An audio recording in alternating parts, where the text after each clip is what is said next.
Hey everyone, this is Karthik and welcome back to my channel. So already thumbnail பார்த்துருப்பீங்க. இன்றைக்கி இந்த வீடியோவில் நான் என்ன பேச போகிறேன்னா, என்னோட GoPro வந்து ஆக்ஷன் கேமரா ஹீரோ 9 வந்து ரீசெண்டாக வந்து ஒரு மால்ஃபங்க்ஷன் ஆகி ஒரு சின்ன இஷ்யூ ஆச்சு. அதை நான் வந்து எப்படி ஜீரோ காஸ்ட்டில் எப்படி வந்து வாரண்டியில் ரீப்ளேஸ் பண்ணி புது GoPro வாங்கினேன் அப்படிங்கிற இன்ஃபர்மேஷன் தான் இந்த வீடியோவில் ஷேர் பண்ண போகிறேன். ஸோ நீங்கள் GoPro கேமரா யூஸ் பண்ணுறீங்க, இல்லை உங்களுக்கு வந்து கேமரா பற்றின இன்ஃபர்மேஷன்ஸ் வந்து தெரிஞ்சுக்கணும்னு இன்ட்ரெஸ்ட்டாக இருந்தால் இந்த வீடியோ பாருங்கள், இல்லைனா இந்த வீடியோ ஸ்கிப் பண்ணுங்க. I don't want to waste your time. So first of all பார்த்தீங்கன்னா, என்னோடய கேமரா வந்து எப்படி ரிப்பேர் ஆச்சுன்னா, நான் வந்து ஒரு லாஸ்ட் மந்த் வந்து என்னோடய ஃப்ரெண்ட்ஸோடு சேர்ந்து மணாலிக்கு வந்து ஒரு டூர் போயிருந்தோம். ஸோ அந்த டூர் போகும்போது என்ன பண்ணணும்னு பார்த்தீங்கன்னா, ஒரு டேபிள் மேலே GoProவை வந்து ட்ரைபாடில் வச்சுட்டு பேட்ரி லிட்டை ஓப்பன் பண்ணிவிட்டு பவர் பேங்க்லேருந்து சார்ஜ் பண்ணிவிட்டு ஒரு வந்து டைம் லேப்ஸ் வந்து ஒரு 4 hours எடுத்திருப்போம். அதாவது பேட்ரி ஓப்பன் பண்ணிவிட்டு பவர் பேங்க்கில் சார்ஜ் ஏறிக்கிட்டே இருக்கும். டைம் லேப்ஸ் பார்த்தீங்கன்னா ஒரு 4 hours இல்லை 5 hours ப்ளஸ் வந்து டைம் லேப்ஸ் எடுத்துகிட்டே இருந்தோம். ஸோ அதை எடுத்து முடிச்சு என்னாச்சுன்னு பார்த்தீங்கன்னா, அந்த சார்ஜிங் போர்ட் வந்து ஒர்க் ஆகலை. ஸோ எங்களுக்கு என்ன இஷ்யூ, ஏன் வந்து ஒர்க் ஆகலை அப்படிங்கிறது தெரியல. ரொம்பவே ஹீட்டாக இருந்தது கேமரா, போர்ட் வந்து ஒர்க் ஆகலை. இந்த கேமரா பார்த்திங்கன்னா, நான் வந்து துபாயில் என்னோடய லாஸ்ட் இன்டர்நேஷ்னல் ட்ரிப் வந்து December 2020 பண்ணேன். ஸோ அப்போ அந்த ஊருக்கு போயிருக்கும்போது நான் அங்கே வாங்கின கேமரா. ஏன்னா அந்த டைமில் பார்த்திங்கன்னா இந்தியாவில் வந்து அந்த GoPro Hero 9 வந்து ஒரு 40,000 கிட்ட இருந்தது. துபாயில் நான் வாங்கினது பார்த்திங்கன்னா 34,000, ரொம்ப சீப்பாகவே இருந்ததுன்னு சொல்லிட்டு அங்கே நான் வாங்கிட்டு வந்தேன். அதே மாதிரி நாங்கள் வாங்கும்போது பார்த்திங்கன்னா வாரண்டியே வந்து துபாய் வாரண்ட்டி தான், இன்டர்நேஷ்னல் வாரண்ட்டிலாம் இல்லை அப்படின்னு தான் சொன்னாங்க. ஸோ இந்த இஷ்யூ ஆனதுக்கப்புறம் இதை எப்படி சரி பண்ணது, ஆக்சுவலாக இஷ்யூவாக இல்லையானே எனக்கு தெரியல. ஸோ என்ன பண்ணேன்னா, நான் அதுக்கப்புறம் இங்கே சென்னை வந்ததுக்கப்புறமா அதை வந்து டீபக் பண்ணதுக்கு நிறைய வந்து ஆப்ஷன்ஸ் ட்ரை பண்ணேன். இந்த மாதிரி வந்து பேட்டரியை ரீப்ளேஸ் பண்ணி வேறு என்னோடய ஃப்ரெண்டு ஒரு பேட்டரி வச்சுருக்காங்க Hero 9, அந்த பேட்டரியை போட்டு செக் பண்ணி பார்த்தேன்.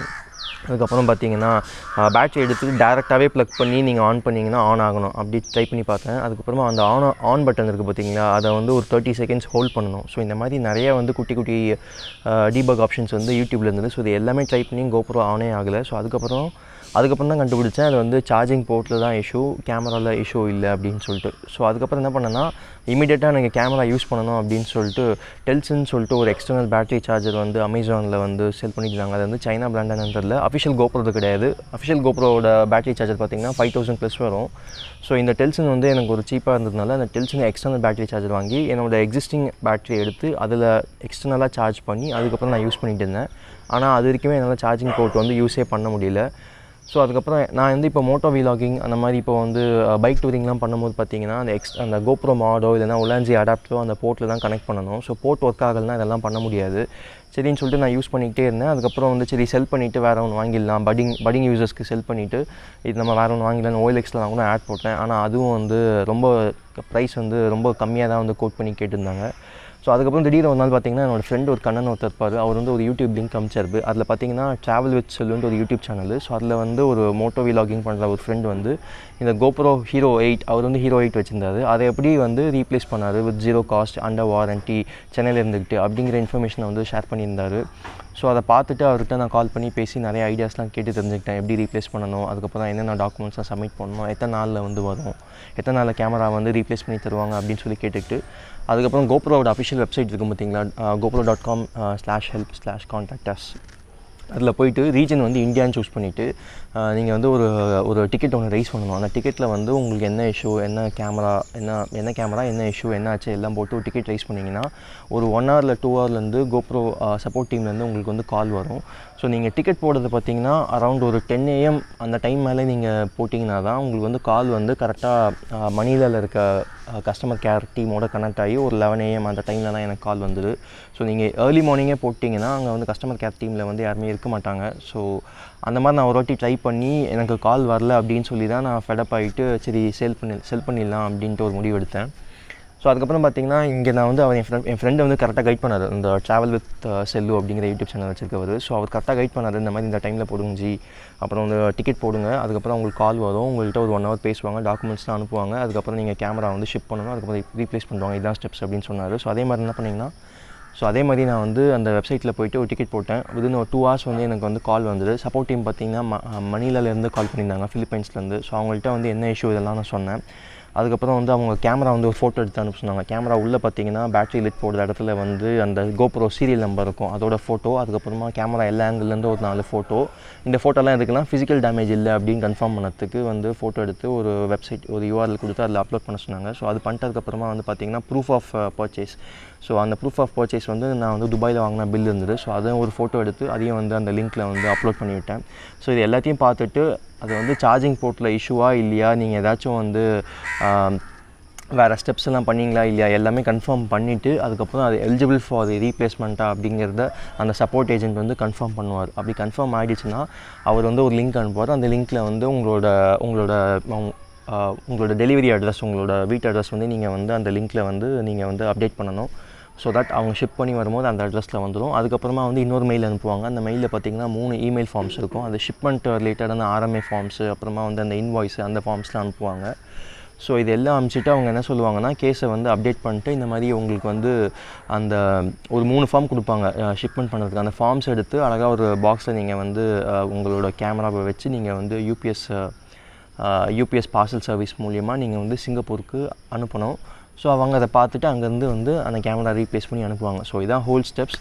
ஸோ அந்த ஏஜென்ட் பார்த்திங்கன்னா, சப்போர்ட் ஏஜென்ட் வந்து ஒரு 1 hour மாதிரியே பேசியிருப்பார். பொறுமையாக எல்லா கேள்விக்கும் ஆன்சர் பண்ணி என்னோடய கேமரா எல்லா ஃபோட்டோஸையும் பார்த்து வெரிஃபை பண்ணதுக்கப்புறம், அப்புறம் ப்ரூஃப் ஆஃப் பர்ச்சேஸ் எல்லாம் வெரிஃபை பண்ணதுக்கப்புறமா தான் எனக்கு வந்து அந்த ரீப்ளேஸ்மெண்ட்டை வந்து கன்ஃபார்ம் பண்ணார்.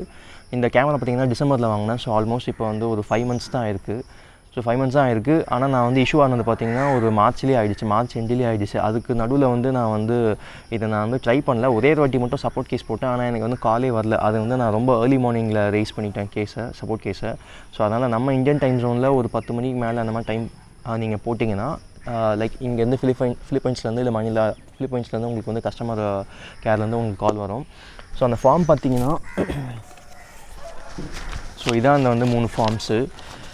அவங்க இந்த 3 ஃபார்ம் வந்து ரீப்ளேஸ்மெண்ட் கன்ஃபார்ம் ஆகிடுச்சு அப்படின்னு சொன்னீங்கன்னா உங்கள் மெயிலுக்கு வந்து இந்த ஃபார்ம்ஸ்லாம் அனுப்புவாங்க. ஸோ இந்த ஃபார்ம் வச்சு தான் நீங்கள் வந்து உங்களோட எக்ஸிஸ்டிங் அந்த ரிப்பேரான GoPro கேமராவை வந்து பார்சல் பண்ணி சிங்கப்பூருக்கு அனுப்பணும்.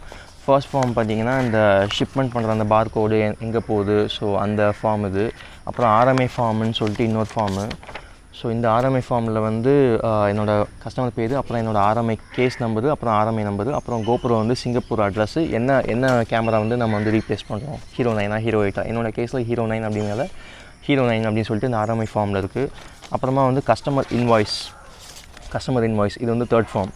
ஸோ இந்த ஃபார்மில் பார்த்தீங்கன்னா அதே மாதிரி என்னோடய ஷிப்பர் இன்ஃபர்மேஷன், அப்புறமா எங்கே நம்ம ஷிப் பண்ணுறோம் அந்த இன்ஃபர்மேஷன், என்ன ப்ராடக்ட் ஷிப் பண்ணுறோம், ஸோ இது எல்லா இன்ஃபர்மேஷனுமே இந்த கஸ்டமர் இன்வாய்ஸில் இருக்கும். ஸோ அந்த கஸ்டமர் இன்வாய்ஸ், அதுக்கப்புறமா வந்து இந்த ஷிப்மெண்ட் ரிலேட்டட் ஃபார்ம்ஸு, அப்புறமா RMA ஃபார்ம், இந்த 3 ஃபார்ம் வந்து உங்களுக்கு வந்து மெயில் பண்ணுவாங்க. உங்களுக்கு வந்து ரீப்ளேஸ்மெண்ட் கன்ஃபார்ம் ஆகிடுச்சு அப்படின்னு. ஸோ யூபிஎஸ் பார்சல் சர்வீஸ் வந்து இங்கே சென்னையில் வந்து அசோக் நகரில் இருக்குது. ஸோ அவங்கள்ட்ட நான் கால் பண்ணிவிட்டு அவங்க ஆஃபீஸ் போயிட்டு என்னோடய GoProவை வந்து அழகாக ஒரு இன்டர்நேஷ்னல் ஷிப் பண்ணுறதுனால ஒரு அழகாக ஒரு கார்ட்போர்ட் பாக்ஸில் போட்டு உள்ளே நிறைய ஸ்டஃபிங், அந்த பேப்பர் அதெல்லாம் வச்சு டீசெண்டாக பேக் பண்ணி அவங்கள்ட்ட கொடுத்துட்டேன். அவங்க இந்த 3 ஃபார்ம் வந்து நிறைய print out, each form like வந்து 3 பிரிண்ட் அவுட் எடுக்கணும். ஸோ 9 ஃபார்ம்ஸ் நான் மொத்தம் எடுத்துகிட்டு போயிருந்தேன். ஸோ அவங்க என்னோட எக்ஸிஸ்டிங் GoProவை யூபிஎஸ் அந்த பார்சல் சர்வீஸில் கலெக்ட் பண்ணிவிட்டு அதுக்கப்புறம் எனக்கு வந்து ஒரு ட்ராக்கிங் நம்பர் கொடுத்தாங்க. ஸோ அதை வச்சு தான் நீங்கள் வந்து ப்ராடக்ட்டை வந்து ட்ராக் பண்ணணும்.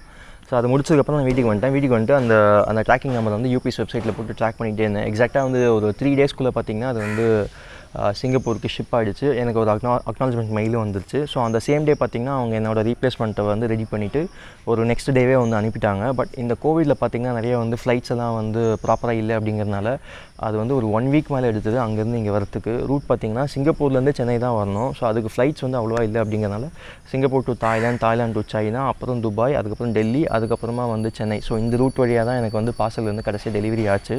ஸோ நேற்று தான் வந்து டெலிவரி ஆச்சு. ஸோ எக்ஸாக்டாக வந்து ஆல்மோஸ்ட் வந்து ஒரு 12 days எடுத்தது, லைக் ஆல்மோஸ்ட் 2 weeks எடுத்தது. இது வந்து இப்போ ப்ராப்பராக ஃப்ளைட்ஸ் இருந்ததுன்னா ஒரு மேக்ஸிமம் வந்து ஒரு 1 weekலேயே எனக்கு வந்து ரீப்ளேஸ்மெண்ட் கிடச்சிருக்கும். ஸோ வந்து நேற்று தான் எனக்கு வந்து அந்த ரீப்ளேஸ்மெண்ட் கேமரா வந்தது. ஸோ இதான் வந்து பார்த்திங்கன்னா அந்த என்னோடய replacement GoPro camera which I got delivered yesterday. So இதில் பார்த்திங்கன்னா அந்த கஸ்டமர் டீட்டெயில்ஸ் எல்லாம் இருக்கும். ஸோ இதில் வந்து அந்த இன்ஃபர்மேஷன் பார்கோட் ஸ்கேனர் எல்லாம் இருக்குது. ஸோ இந்த பார்சல் வந்து நேற்று வந்தது. ஸோ நான் ஓப்பன் பண்ணி பார்த்துட்டேன். ஸோ இது உள்ள தான் வந்து பார்த்திங்கன்னா எனக்கு வந்து GoPro ஆக்ஷன் கேமரா Hero 9 வந்து ரீப்ளேஸ்மெண்ட் கேமரா வச்சு கொடுத்து அமைச்சிருந்தாங்க. ஸோ இதோட அன்பாக்சிங் வீடியோ வந்து நான் இன்னொரு வீடியோ போட்டு அதை இங்கே லிங்க்கில் பண்ணுறேன். ஏன்னா இந்த வீடியோ ரொம்ப நேரம் போயிடுச்சு. இந்த வீடியோ உங்களுக்கு இன்ஃபர்மேட்டிவாக இருந்ததுன்னா யாரெல்லாம் GoPro கேமராஸ் யூஸ் பண்ணுறாங்களோ எல்லாருக்கும் சொல்லுங்கள். ஏன்னா இது வந்து இந்த இன்ஃபர்மேஷன் வந்து அவ்வளோவா அவைலபிள் இல்லை. ஸோ நான் வந்து செக் பண்ணி பார்க்கும் போதே எனக்கு வந்து எப்படி இதை ரீப்ளேஸ் பண்ணணும்னு ப்ராப்பராக ஐடியா இல்லை. ஸோ அதனால தான் நான் வந்து கிவ் அப் பண்ணிட்டேன். அதுக்கப்புறம் என்னோடய ஃப்ரெண்டோட ஹெல்ப்போடு தான் நான் வந்து அதை ரீப்ளேஸ் பண்ணேன். ஸோ வீடியோ உங்களுக்கு இன்ஃபர்மேட்டிவாக இருந்தால் கண்டிப்பாக GoPro கேமராஸ் வச்சுருக்க எல்லாருக்கும் இந்த வீடியோவை ஷேர் பண்ணி விடுங்க. ஸோ ஏன்னா வந்து இந்த இன்ஃபர்மேஷன் வந்து அவ்வளோ ட்ரான்ஸ்பரண்ட்டாக இல்லை. ஸோ அண்ட் இதோட அன்பாக்சிங் வீடியோ வந்து நான் இன்னொரு வீடியோ எடுத்து இங்கேயே வந்து லிங்க்கில் கொடுக்குறேன். ஸோ அதையும் செக் பண்ணி பாருங்கள். அண்ட் தேங்க்ஸ் ஃபார் வாட்சிங் திஸ் வீடியோ. அண்ட் மறக்காமல் சப்ஸ்கிரைப் பண்ணுங்கள். ஏன்னா வந்து ஒரு பட்டிங் சேனல். ஸோ வந்து வீடியோ உங்களுக்கு பிடிக்கலனாலும் பிடிச்சாலும் சப்ஸ்கிரைப் பண்ணுங்கள். உங்களுக்கு பிடிச்ச மாதிரி வீடியோஸ் வந்து ஃபியூச்சரில் போட ட்ரை பண்ணுறேன். அண்ட் தேங்க்ஸ் ஃபார் வாட்சிங் this video. Take care, bye.